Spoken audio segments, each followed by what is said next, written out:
Welcome to episode 425 of the Barcelona podcast, brought to you by the Blue Wire Podcast Network. I'm Dan Hilton, and joining me again is Domagoj Kostanjšak. Domagoj, you get the honor of having the first Copa del Rey, and obviously not the last. It could have been, but not the last Copa del Rey match review of the season, if you will. Yeah, it was a close one. It was a real pleasure watching that game. It was so fun.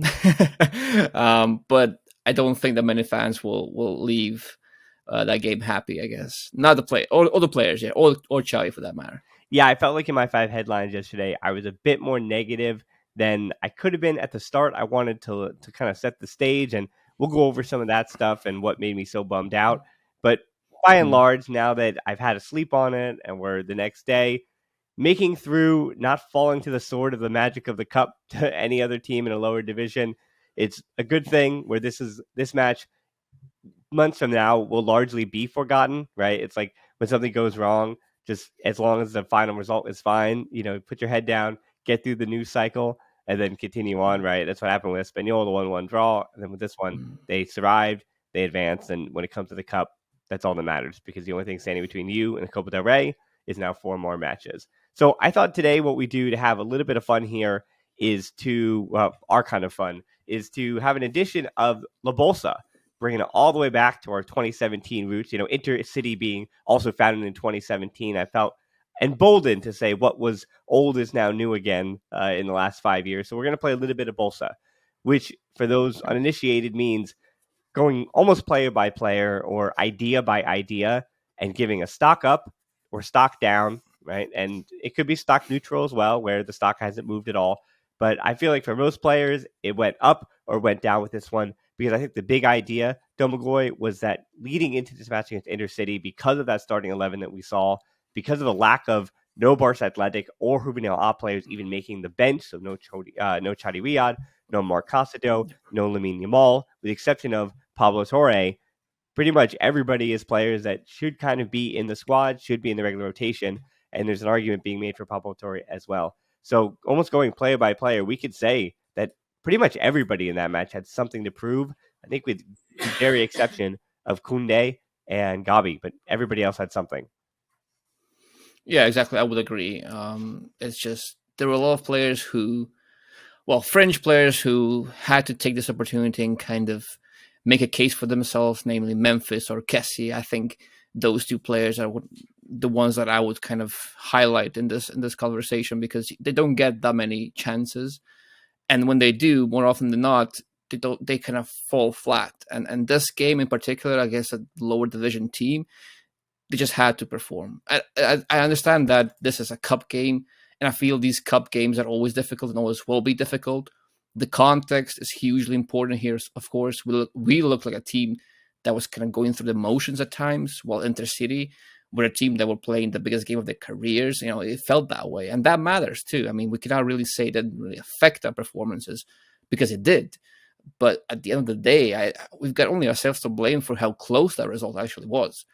But there were also positives and negatives, and we'll go deeper into that, I guess. But overall, I feel like if this game was a chance for some of the French players to prove themselves, I don't think many of them have actually done so. I don't think many of them have come into this game or out of this game and made Xavi think, oh wow, this player needs more game time. With the exception of Pablo Torre, who I guess we'll discuss him too. But I think he was the highlight, or maybe the surprise. Is it even fair to say he was a surprise? I guess he was.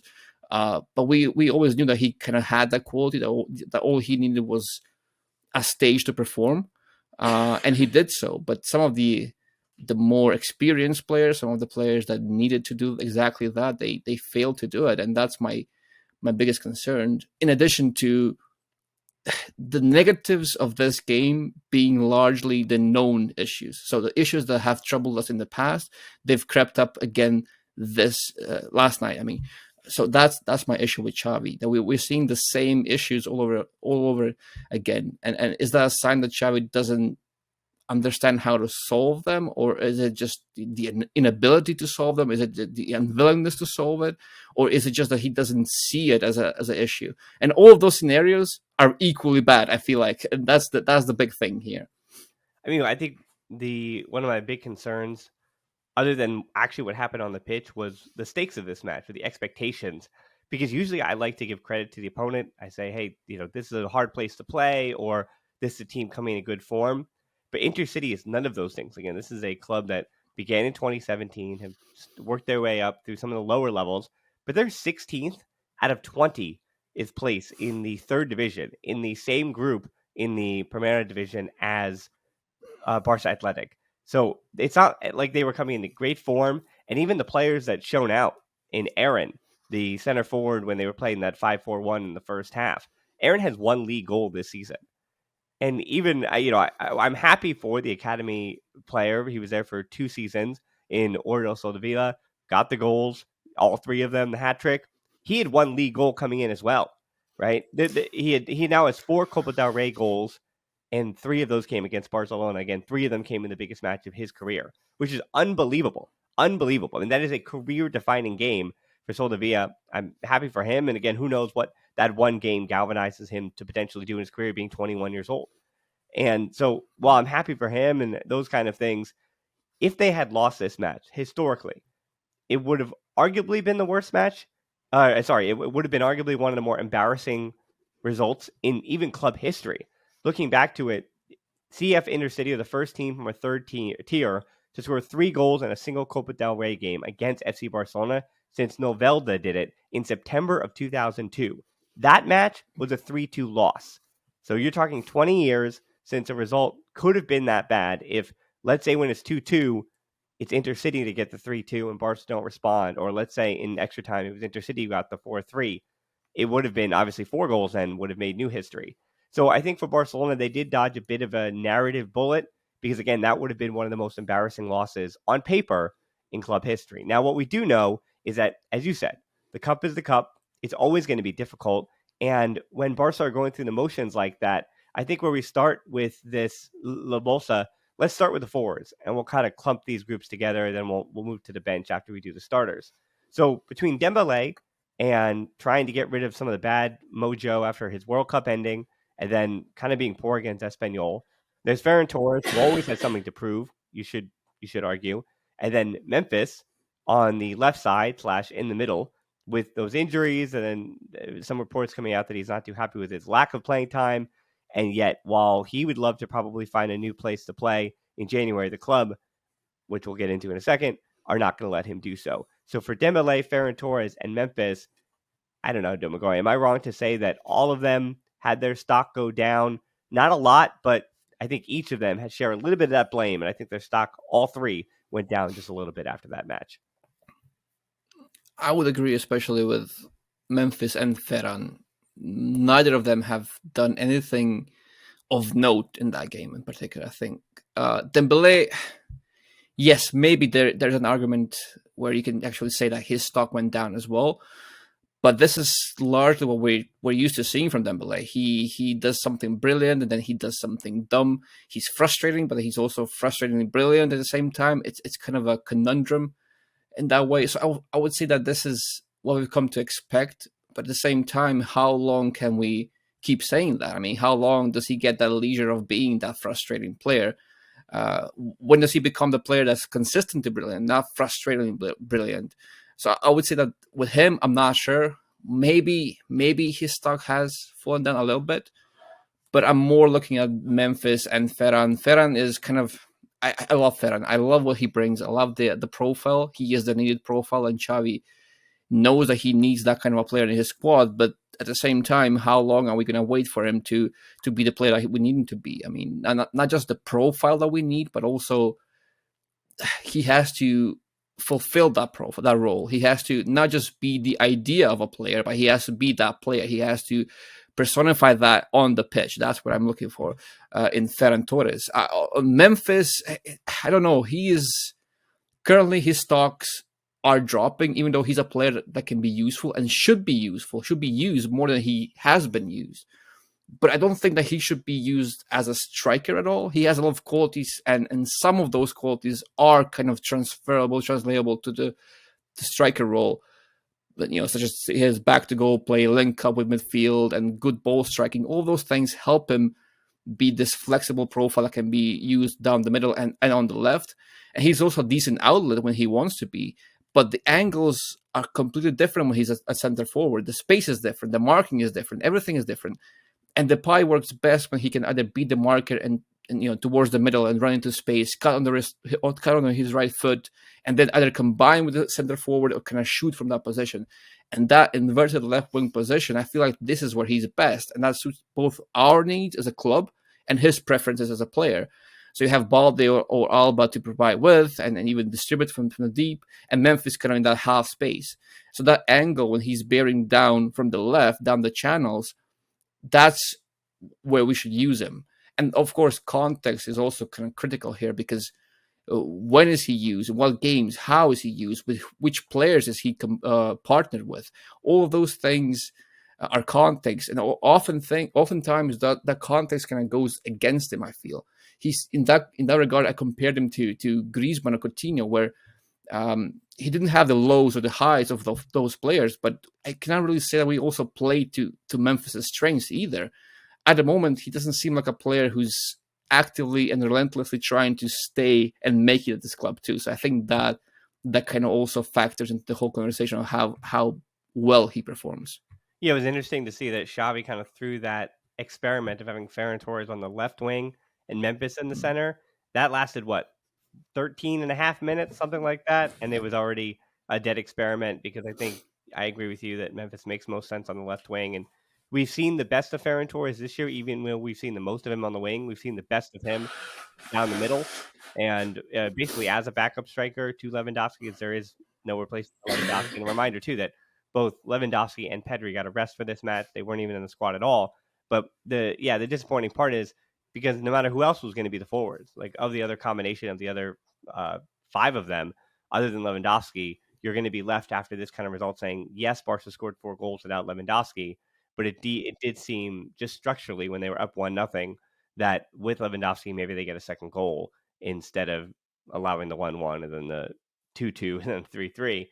And in the case of Memphis, yeah, you're left wanting certainly of that match. So I agree with all those things. And I think that brings me to just a kind of a big point about how Kool-Aid's and also how much attention I give to certain Kool-Aid's. And of course, those who are frustrated with the squad itself are going to be outspoken. There will always be people on social media and people at the club who are already out on players and saying they need a clean house, get rid of this player, get rid of that player, get rid of that player. And I think what was frustrating to me is that I don't really, not saying I don't have a response to that, but after this kind of match, I kind of have to say, like your mom did with the cough medicine, and you can hear it in my voice today, but with cold medicine or something, that you kind of got to just take it and get through it and take your lumps and deal with it. And that's kind of how it is with a lot of these players, including even Memphis, who probably wants to leave in January, but the club likely isn't going to let him. They're going to actually have his contract instead of taking some kind of transfer fee for him and let him play out the rest of his contract, because they legitimately need him this season. And they're going to just desperately search the bargain bin over the summertime when they're back to a 4-1 as opposed to a 1-1 right now, and look for some kind of free agent that they could possibly bring in. Because the club at the moment, it came out in The Athletic this week again, they were once again reporting that Barcelona will not have, it's guaranteed it will not have anything resembling a transfer window right now. And the even worse news is that Barcelona do indeed still need to shed salary. La Liga has changed their rules once again to now be that there are no levers coming, that any stuff that is spent outside, or any moves that are made to create income outside of actually even reducing the wage bill itself, will not count to reducing the wage bill. So again, the numbers being reported are 200 million. That's the squad that Barca currently has. They need to get rid of and shed salary. That's not counting PK. That's not counting having lost Messi and having someone and Griezmann off the books. It's not any of that. It's still 200 million euros at the present moment. And that's a lot of salary just to comply with the Liga's regulations for next season. So between that now and then, of course, you'll have Busquets coming off the books. That's around 20 million. But if they renew him for a smaller number, you ask, why are they going to renew him for a smaller or the smallest number that he can go down to? Well, that's because you might not find a free agent who is going to be at that number. Why is Marcos Alonso potentially renewing? Because you're not going to find a free agent who's going to renew for that number, and Xavi already has him incorporated into the squad. They need to actually reduce salary just to renew Alejandro Balde. And and the agreed upon salary of Gabi that he agreed to already, that new first team deal, to even register that in the Liga for next season, they have to reduce that salary. So I'm not defending the club at all. I'm to bring back Alonso. And I know people are polarized on a player like him. He wasn't great coming in off the bench in this match either, to give away my Bolsa on Alonso. And so for Barcelona, who are likely, you have to say, they need, because they have to get rid of the salary of Alba, even though if he doesn't want to leave, he doesn't have to. He's making enough next year that no one's going to take him at his age and his contract. So Alba's kind of stuck if he wants to be at the club, the same way that Busquets was. He could just stay. Piqué could have stayed as well, but Piqué chose to leave, having probably overstayed his welcome by about a half a season.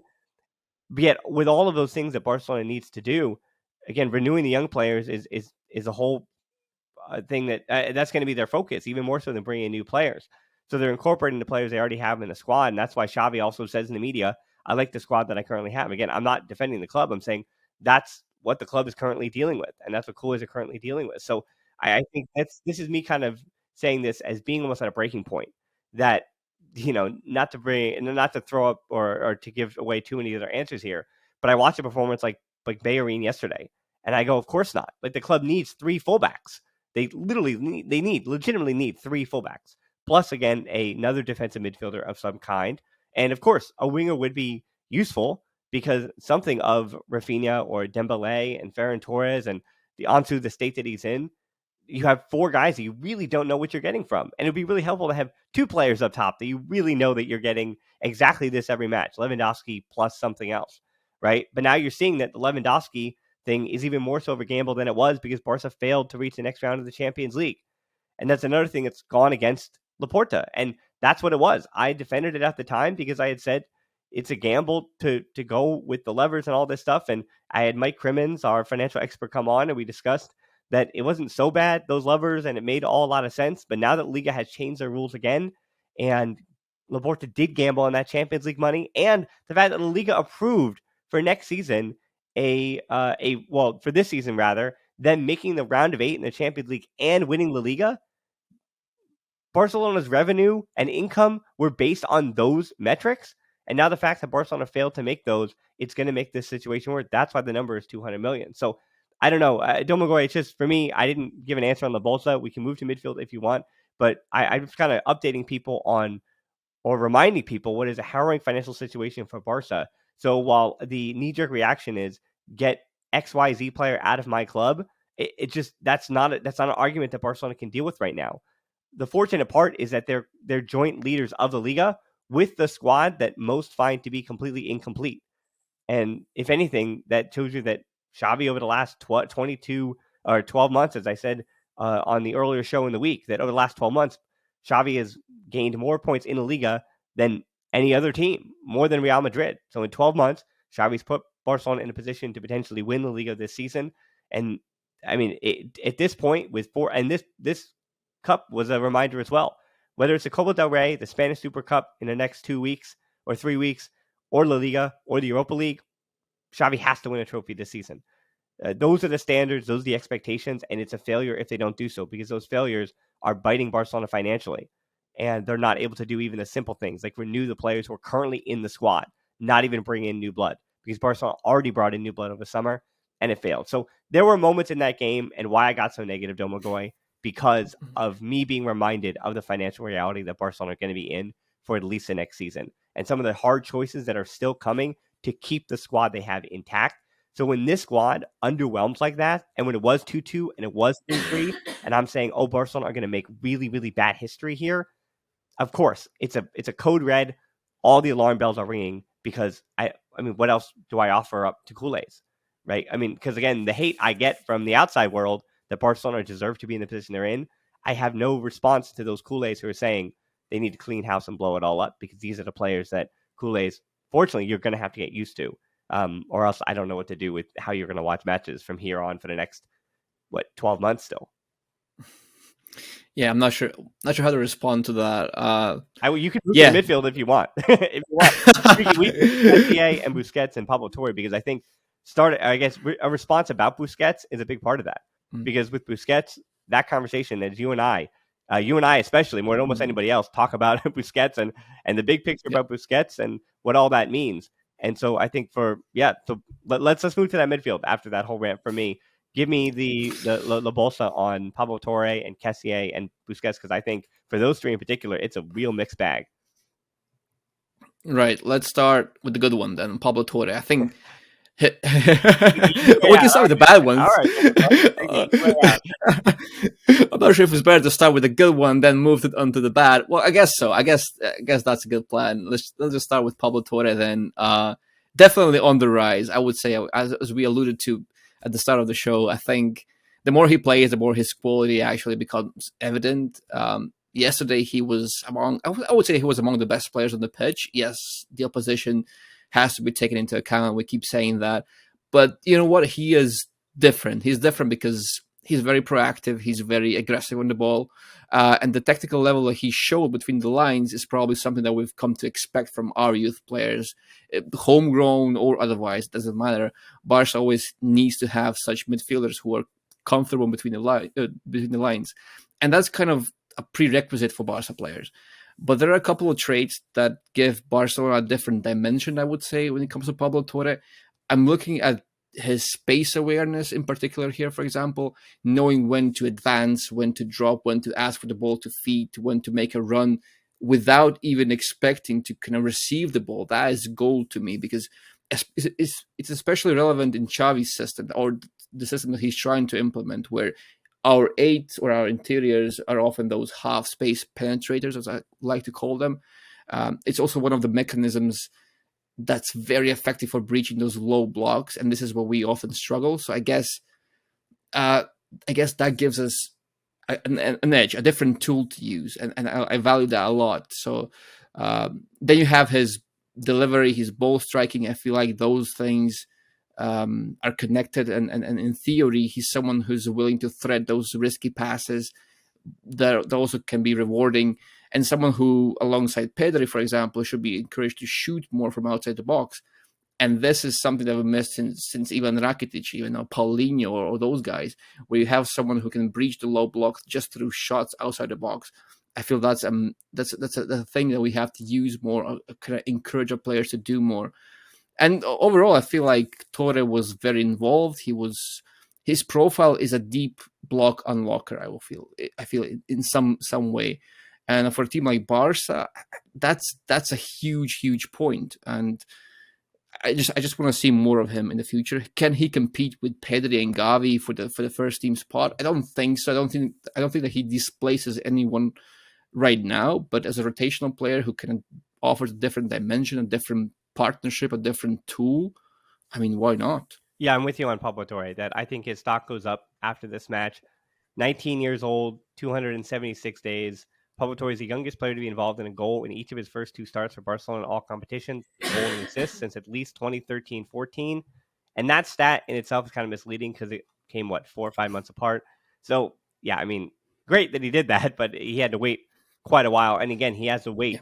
He's had to wait because he is not really featured. Other than that Champions League match against Victoria Pilsen, we have not really seen him. And I think to say that he's underwhelmed with his career so far, I think is a bit unfair to him, going from being the focal point at Racing Santander. And we saw even defensively that, not to say he doesn't know exactly where to be, but he changes his profile, as you mentioned, kind of even changes the way that Barcelona are set up in that midfield. That usually, it's Busquets or De Jong, whoever it is, behind everybody, and Pedri and Gavi, can you guys get forward? Pedri kind of shuffles through, drops in deep to receive the ball, and you kind of have everybody in their movements and their patterns. But Pablo Torre is farther forward than any of the other five of them, right? I think the six midfielders. Yeah, he's the one that's pushing forward. He's the one that really is getting in that number 10 space, especially because Lewandowski wasn't in the squad. You didn't have a natural striker. You had Memphis and Ferran, where there was a move early on in the first 2.5 minutes or something, where Pablo Torre gets right into the center of that, into the butter of that defense, because Ferran went to the right, Memphis goes to the left, and the sea kind of parts for Ferran to initiate into that Riquelme position, right? And it's an honor to Riquelme to still be that player, but he also didn't really defend much at all. But for Pablo Torre to watch him defensively and come back, and he had some moments in that game that were that were bright. But I think still for young players being asked to do first team roles, a reminder that understanding what it takes to, and I'll say it this way, to cover for Busquets is a bit of work. It takes a little bit of time to figure all that out. And that kind of brings me to the next guy here in Franck Kessié, which I'm concerned, once again, not only offensively, but defensively, where he is in understanding the Barcelona system. I think for other than Pablo Torre, who, because his contract is cheap enough, Barcelona are not going to sell him on super quick. I mean, he might not have a spot in the first team next year, but with the way that things, I went through it already, the way it's constructed, and I just want to throw in the last caveat on Pablo Torre, is that I know people are calling for Riyad and Casado and Yamal and other players they've never heard of yet, but because Gavi is still on a youth contract, because Balde is still on a youth contract, because Pablo Torre is still on a youth contract, even though Iñaki Peña was upgraded with that 13 shirt to a first team deal, Barcelona can still only play so many youth players on youth deals at the same time. So a reminder, too, that Gavi and Balde, even though we know them as first-team players, Pablo Torre, we know him as a first-team player because he cannot play with Barca Athletic and with the first team in the same because of the way his contract is constructed. So it's really confusing and unfortunate with those rules and regulations. But a reminder that, Barcelona are still playing youth players, or not youth players, but youth contract players, even though they're first-team players. That is the unfortunate position that Barcelona are in at the moment. Kessié, though, that is an actual first-team player. And, I mean, with him and Memphis, I think those rumblings and that smoke where there's fire about some low-money offers coming in for Kessié in January are fair. They might even be coming in from his side of the stuff, that being maybe not even his agent, but somebody else who can prosper from getting a player like that on the cheap in January. And I think Barcelona, unfortunately, have to give away where I find his La Bolsa after this one. I don't know. I don't think he was that poor. Even the winning goal, it comes on a one-touch pass that sets up Rafinha, Koundé to Kessié. I think there was a lot of work he was doing for Dembele. Like when Dembele kept giving the ball away in the first half in particular, dispossessed over and over and over again, Kessié kind of defending for him and being a bit deeper in his positioning, so not getting forward as far. And then having Dembele giving the ball away in the positions he did, when Kessié did kind of try to go forward, when he did try to push where he is comfortable, becoming that high interior, Barcelona would give away the ball by trying to come to the middle. And now you're lost in the middle of the field when Kessié is up on the right wing. And now it looks like he's out of position. So I felt like on first viewing, I was a bit harsh on Kessié. But having looked at it all, again, having thought about it, having looked at his metrics as well, and having rewatched some of that first half, I felt like I was a bit tough on him, where I'm almost willing to go stock neutral. But because his stock didn't go up, it feels like his stock went down, right? Because he did absolutely nothing to, when we saw Gavi come on for Pablo Torre, Kessié did absolutely nothing to push anywhere closer to where Pedri and Gavi and De Jong are at the moment in the pecking order. And Busquets is going to be the pivot, and Pablo Torre, again, showed you something and was positive. So for Kessié, again, I think it's almost a addition or subtraction by a lack of addition, because he didn't really show you anything that he needed to prove. Yes, I would agree with that. The more I think about it, the more sense it makes that he wasn't awful. He wasn't that bad. But at the same time, he's not someone who's going to make or break your game. He's not a game changer. He's not key in any regard. Yes, he makes those. He covers for players. He kind of does the dirty work. In some regard, it reminds me of Rakitic's late roles before he left the club. I think it's a very ungrateful job to have and a very ungrateful role to have, if that is the role that Xavi has envisioned for him. But I don't think that he has. I don't think that Xavi wants Kessie or wanted Kessie just for the dirty work. I feel like there are qualities in that player that actually that makes sense for this Barca team, and even if it is for the defensive aspect of the game, just smell for danger, just to add a bit of physicality into the team. I know people hate this; they hate the word athleticism, they hate the word physicality, but I feel like sometimes physicality and athleticism can help you mask your structural deficiencies. So if your structure is kind of leaky and you're easy to play through, and the structure kind of doesn't prevent that from happening, what you can do, you can use athletic players who can run a lot, players who are strong, players who can smell danger, to kind of mask those deficiencies, kind of minimize the damage, not really solve the issue, but maybe minimize the damage. And that also matters in those kind of games. Sometimes it's a difference between, losing and winning a game even.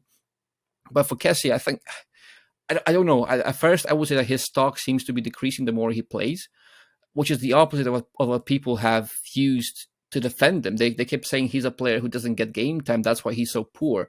And I can understand that. He's a player out of rhythm, and a player that may also suffer from those contextual issues that we mentioned with Memphis. The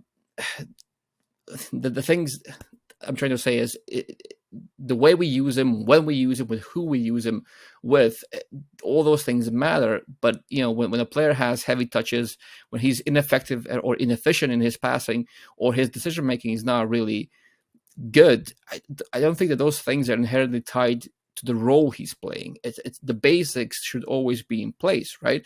Especially in Barcelona, if that's the level that he's trying to play at.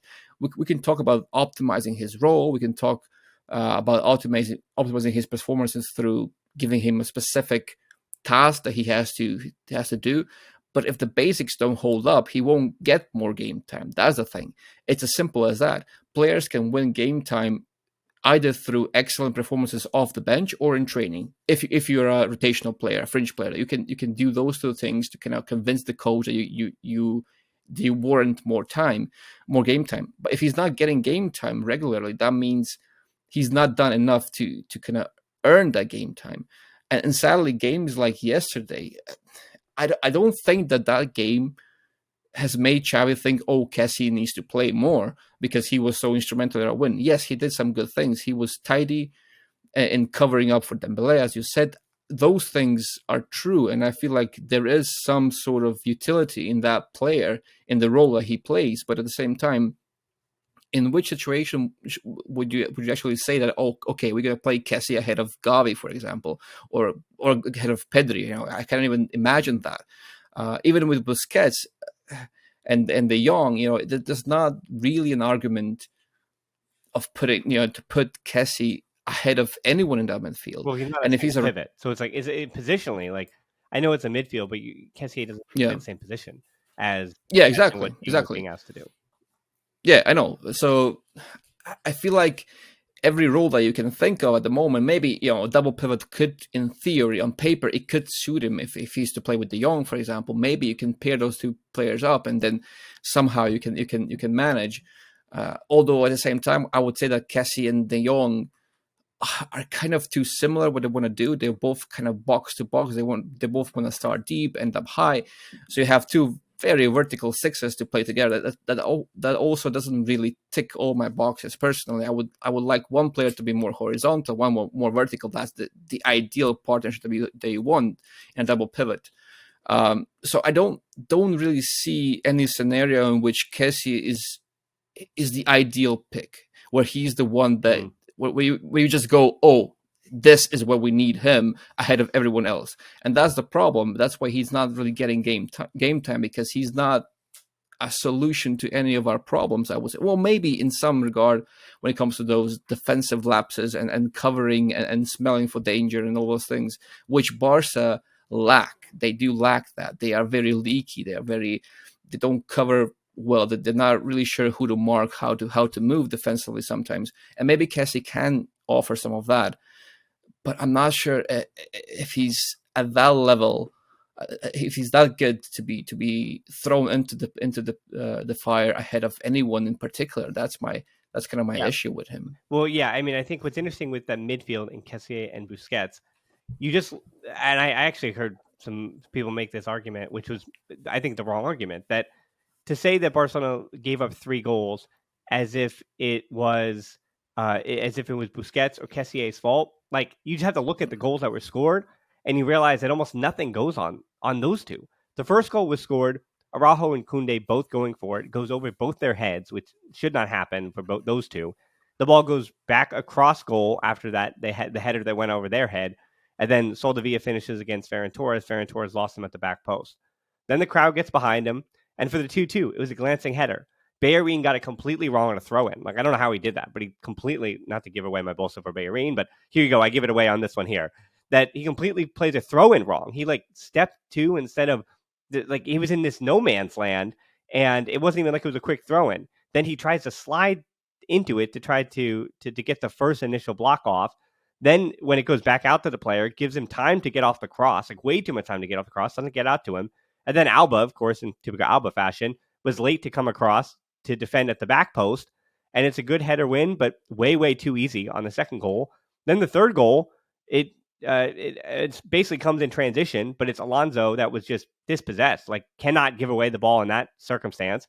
With Eric Garcia pushed way too upfield, Busquets was actually the only one back and trying to get into position. And it was a 3-on-1. And Busquets tried to cut down the angle to the other two guys and hope that Iñaki Peña would make the save, and goes right through his legs. Peña doesn't make the save, and that's how the hat trick happens for Soldevilla. So, like, to give the Busquets thing, like on paper, Barca give away 3 goals, then, it must be in transition, Busquets, and that basically that contrite, that lazy argument that if Barcelona are giving up goals, and it must be the fault of Busquets, and it must be their defensive structure. But all 3 of those goals are avoidable if individual players, largely on set pieces, don't make the mistakes they did. And if Alonso doesn't just give the ball away when Barcelona have pushed way upfield, and if anything, in the 86th minute when you're up 3-2, it's that situational question of why are Barcelona so high? Why is Eric so high up the field, right? Why is Busquets in the position he was in, off to the one side even? Like, why is Busquets not in the middle of the field and Alonso and Garcia just laying it off to him,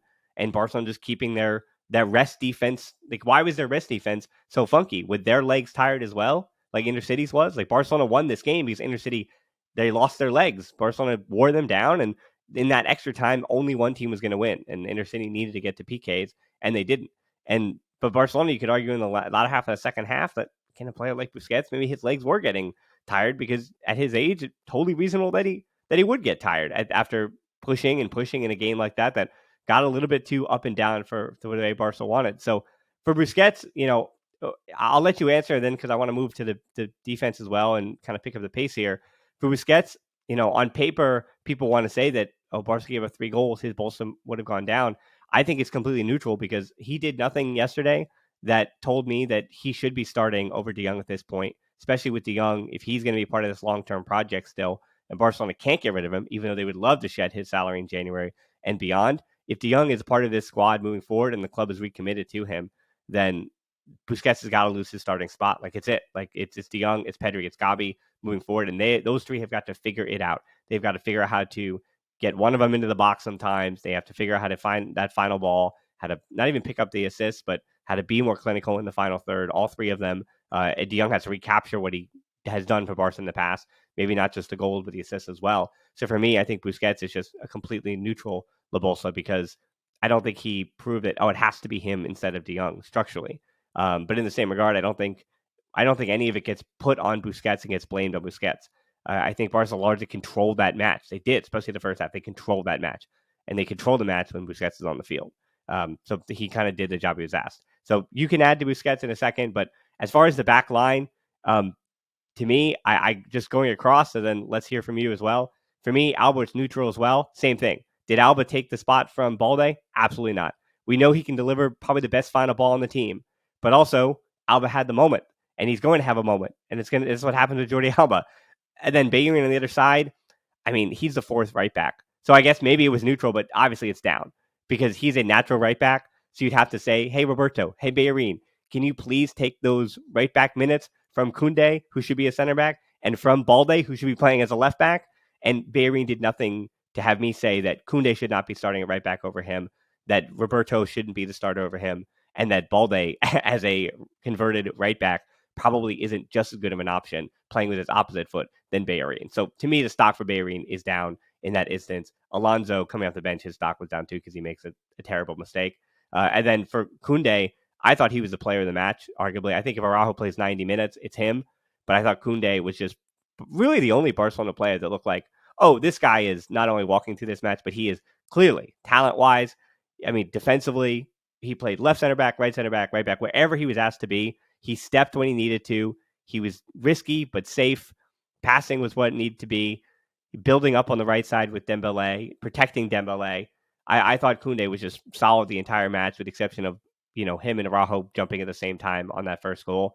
And then Araujo obviously stock way up as well. returning from injury. There were questions. Gets the early goal, saves a goal as well. Could have been 1-1 earlier. And I think those two plays, if he did nothing else, just those two plays were good enough for me. I mean, he wasn't asked to do a lot. I mean, Intercity weren't really pressing, so he wasn't put under much pressure as a center back to break through the lines. But I thought Araujo was good in that juncture. And then I already gave you Alba. So yeah, Busquets and the defense. Was there anything wrong in what I said there, Domagoj? Anything to extrapolate on? No, I don't think so. I think I would agree with all of that. Alba, you know what you get from Alba. It's kind of we can expect that kind of a display. He is very effective in the things that he does moving forward. He can even overlap. He can be that sort of inverted kind of distributor from the deep. I like that as well. I like that adaptation from Alba. I feel like that he's done really well to become that kind of a player for Barcelona when they need him to be.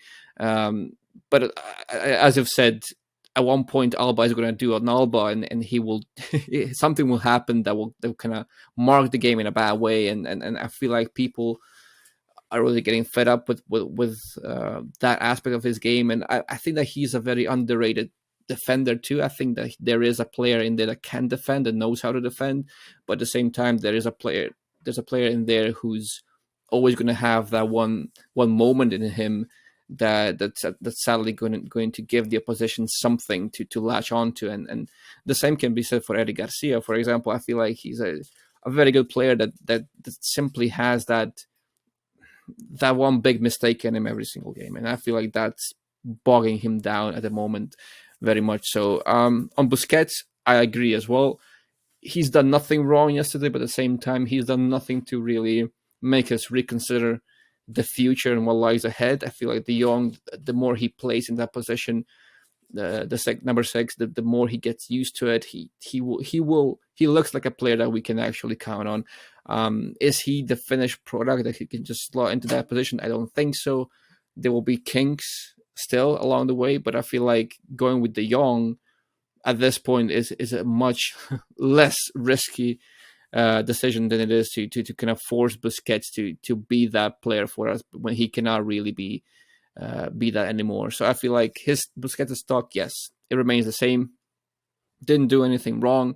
Wasn't at fault for the goals. I would say that our structure had to do well. It was pretty leaky yesterday, but not really in the not really for the goals. But there were other moments where Barca they were really not looking good defensively, not as a team, not individually.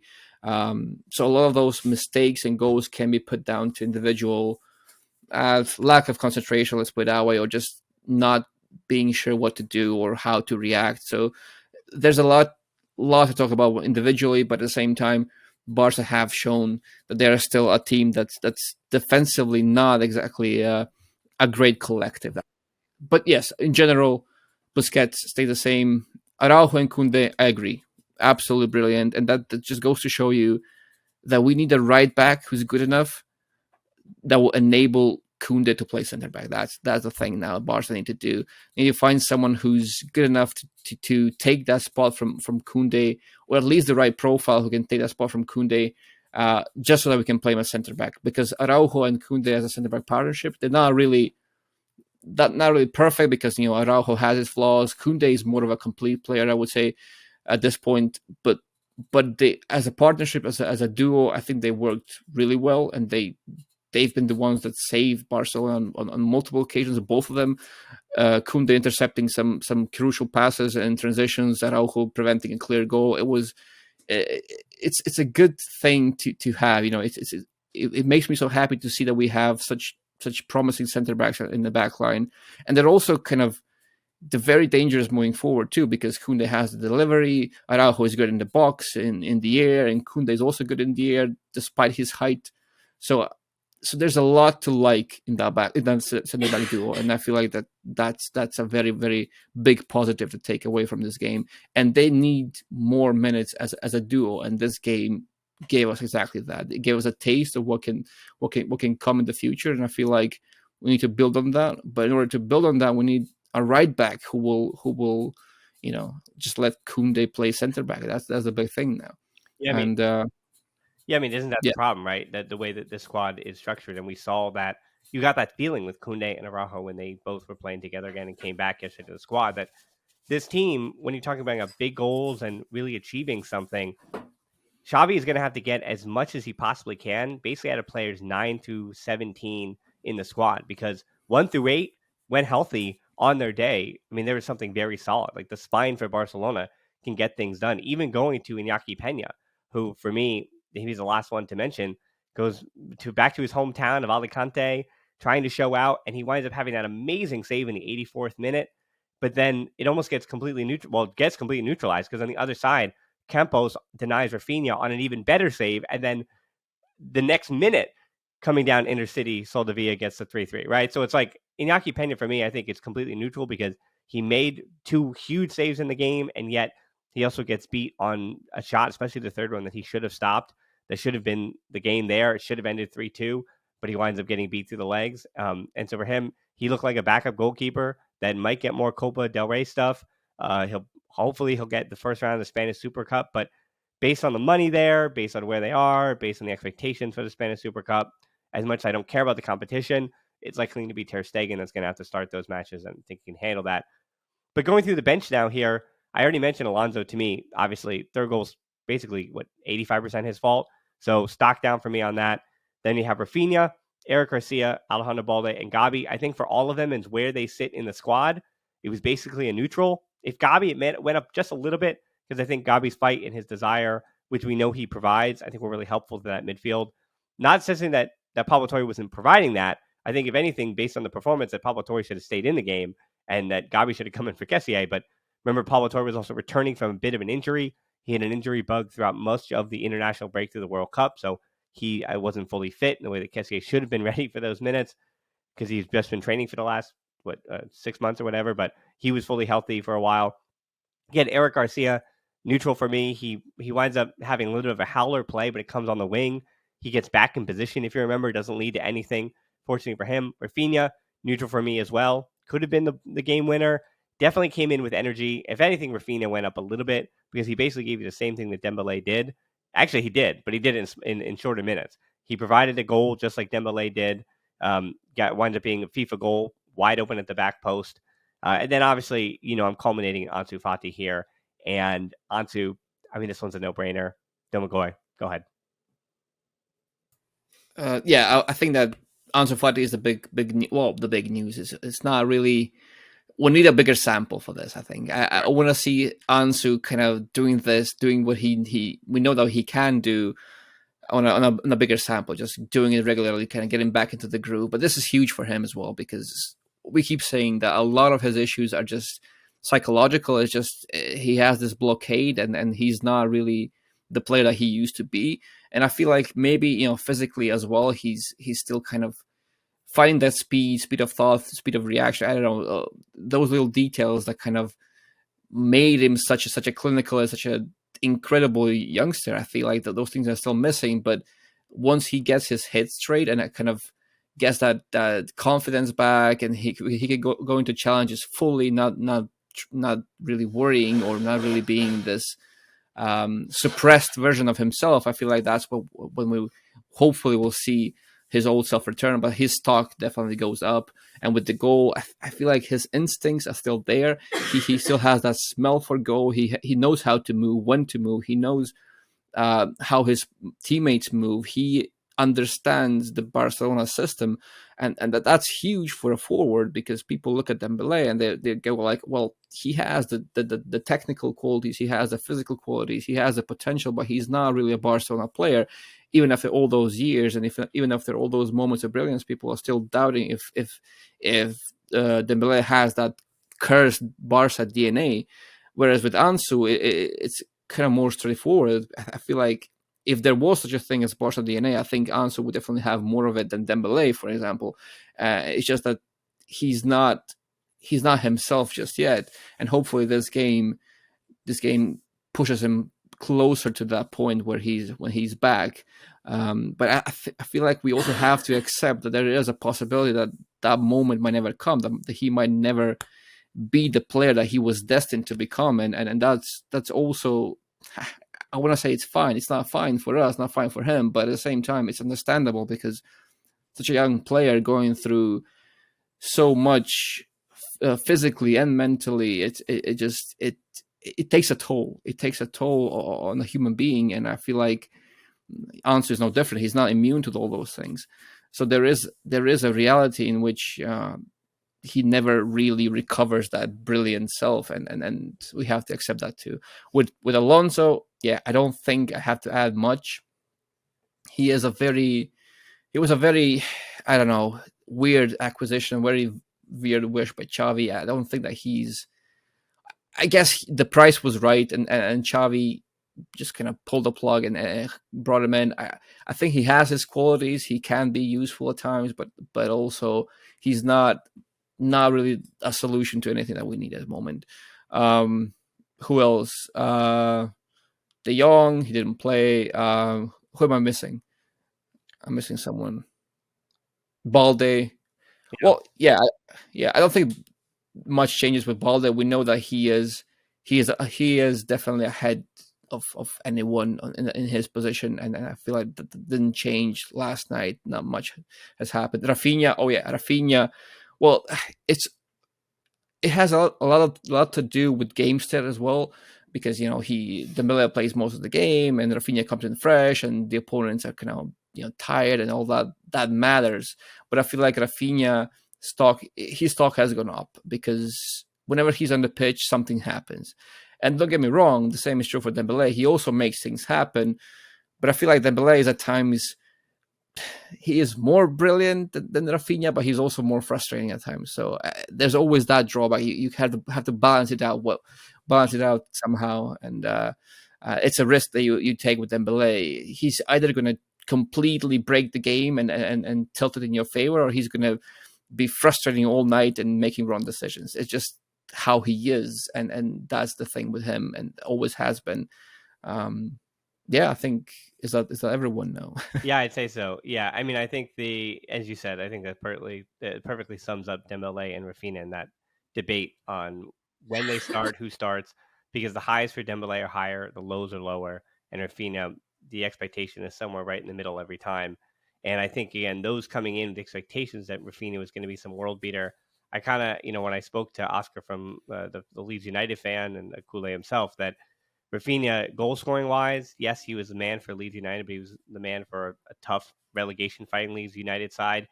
And to have expected 15 goals from him, or 13 goals from him, or 14 goals was over ambitious, because again, the system was built around him, and he only delivered so many last season. So the assists are, I think, very much just like a Pedri thing. It's a system thing. It's a bit concerning from that right wing, and that's why the games he was in, they weren't really scoring. And I think with Lewandowski banned for Atletico Madrid, I mean, you really do come in now with huge questions for this weekend as to who up top would start. I think the midfield trio, obviously with Pedri getting a rest, you're going to see Pedri. Gavi did not start, and then De Jong did not play at all. So I think Xavi's already played his hand there. Balde didn't start in this match, plays his hand there. And obviously Koundé and Araujo, I don't care that they played in this one. Koundé, we've been ready for him to play 90 minutes. I know he was at the World Cup. That's why he got the rest against Espanyol. So he's been rotated. He'll be ready to go. Araujo's going to be healthy, ready to go. And now you only have one question you have to answer at the back line. Is it, do you put Alonso, who did not start this game, because I think that means that Xavi's going to start him against Atletico Madrid, as the left center back, and have Koundé as the right back? I mean, I think that's what's going to happen. And then obviously Ter Stegen gets rotated for this one as well. And then that means all the questions, because Ansu didn't start in this match and he gets a goal. I think you have one starter locked in there. Dembele picked up a knock and played extra time. I don't know. Who are your other two starters? Because I kind of do lock in Ansu Fati there, and I've, again, kind of answered the back line for us. So who are your other two starters against Atletico Madrid? It's a tough one. I would say without the extra time, definitely Dembele. But what if it's Ansu Fati down the middle and then both Dembele and I feel like Dembele is going to play. I feel like yes. Well, that was interesting. Dembele plays in the middle down the stretch there, and I made a joke here with going back to the Koeman days. When Dembele is your center forward, something has gone horribly wrong, or you're in extra time in the Copa del Rey. One of those two things has just happened if Dembele is running through the middle. But it was interesting that Xavi still wanted to keep Ansu comfortable on that left wing. And I said, I think Dembele playing through the center says a lot more about Ansu needing to be on the left wing right now than it does Dembele being able to play, as we were seeing, across the front three. Because you'd think on paper that having Dembele on the left wing and putting Ansu in the middle, again, I agree with you. It makes more sense, but I think the way that Xavi set it up, he kind of already played his hand. That I think it's going to be, if Dembele and Ansu are together, that it's going to be Dembele in the middle. Yeah, it could be. I mean, he has his strengths. I think that experiment was not exact. I wouldn't say it was successful, but it had some moments. It made you think, oh, there is something there that we can take away from this. But it's not really a long term option. It's not something that you can rely on, and especially like Atletico Madrid, and it's such a big game that it's a must win for us in so many ways. So I don't want to. I hope it doesn't happen somehow. But if you put Ansu Fati in the left wing and then you put Dembele on the right, that will leave either Ferran Torres or Memphis Depay down the middle. Mm-hmm. And I don't want to see Memphis down the middle, so I would prefer Ferran there. But at the same time, he hasn't done anything to warrant a starting spot against Atletico Madrid. So it's a tough one. I'm not sure what to go with. I would say, had Memphis been a bit better, maybe put him on the left and Ansu in the middle and then Dembele on the right could work as well. But then again, you need more runners for Memphis as well on the left. It's a tough one. I would have to think about that a bit more, I think. I think if Dembele is healthy, I think you go Dembele on the right. I think you go Ansu on the left. I think you go Ferran in the middle. And you kind of live with the what is the question mark of Ferran Torres. So, all right, last thing here, real quick, less than a minute. La Bolsa is down for, I think, Barca TV at the moment. For those who haven't been watching the coverage of this, the Barca TV employees went on strike on December the 31st to protest against their working conditions and salaries. So if you are looking to check in with Barca TV and Barca TV Plus, you might have some trouble there because there's nobody there right now. So I hope that they can figure that out quickly. The negotiations and the problems aren't even necessarily with the club themselves. They're with the company that the club uses to facilitate Barca TV, which most of these workers actually are under contract with. So it gets a little it's a little convoluted. It's a little complicated. Worker salaries and labor is also different in Spain. So I definitely don't have time to do that now. So I'm just going to say La Bolsa is down right now for that kind of thing. Unfortunately, because the name is Barca TV, that it is more bad press for the club. So PR for Barca is also, La Bolsa is down on that this week, which is unfortunate. But for Atletico Madrid, let's say they get that sorted out for Barca TV and then Barca go out and smack Atletico Madrid on Sunday. I think for Xavi and company, La Bolsa will be way up. So Domagoj, as I wrap it up and say goodbye to you, I think, as always, I don't know. I feel like your stock was pretty high already, Domagoj, but I feel like with this one, your stock continues to rise. As always, I appreciate the time, Domagoj. Thank you. It's a pleasure to be here always, and I'm glad that you think so. I sometimes get kind of lost in my thoughts, and I have to process a lot of things when I talk tactics. I can't just really throw it all at once. I have to stop and think, and as a person, I always talk quickly, and I sometimes I don't stop and think. So that's kind of what bogs me down. But thank you, I appreciate the kind words. If I criticize somebody for talking too fast, rambling, and ranting, that is probably kettle black in ways that go far beyond this podcast, as anyone in my close circle will tell you. But anyway, you can once again read and order Domagoj's book. That's going to be in the description down below. And then you can follow him on Twitter, where he has a lot of good tactical stuff as well. And then we are on Twitter, Instagram, and I have to now add it to it, TikTok as well. So if you're on TikTok, if you're one of our younger listeners, we're on TikTok now at the Barcelona Pod as well. That's where it is for everything. Closed Facebook group, Patreon, Discourse, as well as YouTube. That's where I have my 5 headlines with matches again. 5 headlines are back. So check that out on the Barcelona Podcast on YouTube. Most importantly, thanks so much for listening to the show. Until next time, we'll talk to you soon at Forza Barca.